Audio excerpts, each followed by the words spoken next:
Mina kuulun sellesse õnnelikku põlvkonda, kes kasvas üles looduses, ehk siis mind saadeti maale maakodusse siis, kui kevad praktiliselt algas või pärast hiljem kool lõppes ja sügisel korjati ülesse.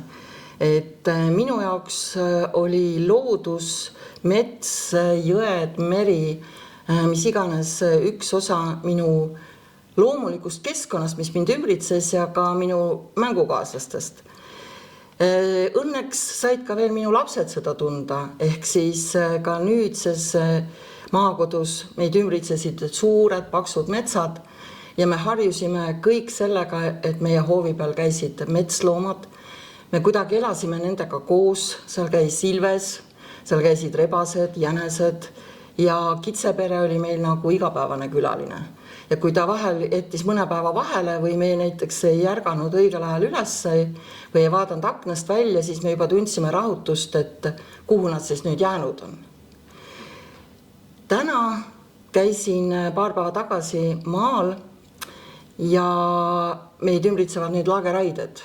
Et sisuliselt see metsavöönd ümber meie maja on veel siis minu mets, mida ma ei ole raatsinud ega ei raatsi maha raiuda, mis siis, et ma peaks seal tegema kas või hõrendamist või vigaseid või haigeid puid ära võtma, aga kuna kõik muu juba on lage, siis ma ei raatsi seda metsa puudutada.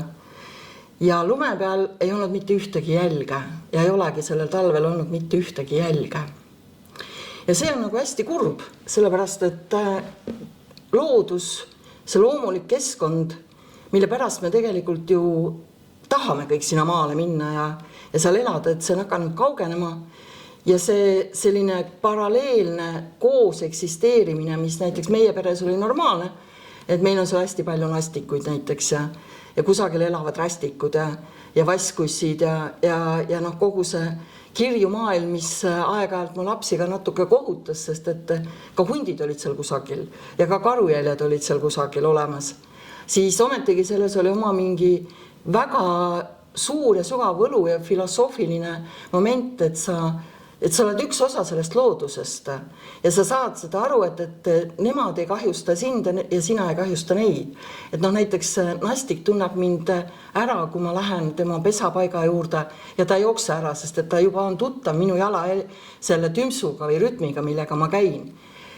Et mega ja meeletult kurb on, et näiteks minu lapselapsed natukene said seda tunda, aga juba on juttu kas või sellest, et näed, et vastikud sääsed või üks kardab rohkem ussi või ei, ma ei tule, sellepärast, et seal on see või teine loom võib tulla, kuigi nad polegi näinud, nad pole enam neid jälgigi näinud õieti. Ja ikkagi nagu väga võtab selle südame kokku või kuidagi väga valus on, ma mäletan, kui see esimene lageraie toimus, siis me kõik nutsime lahinal. Sõna otseses mõttes lahinal nutsime, kui sõitsime mööda. Nüüd on siuke nii ja naa, hambad ristis ja hakkad vaikselt harjuma sellega. Aga ma arvan, et sellega ei tohiks harjuda.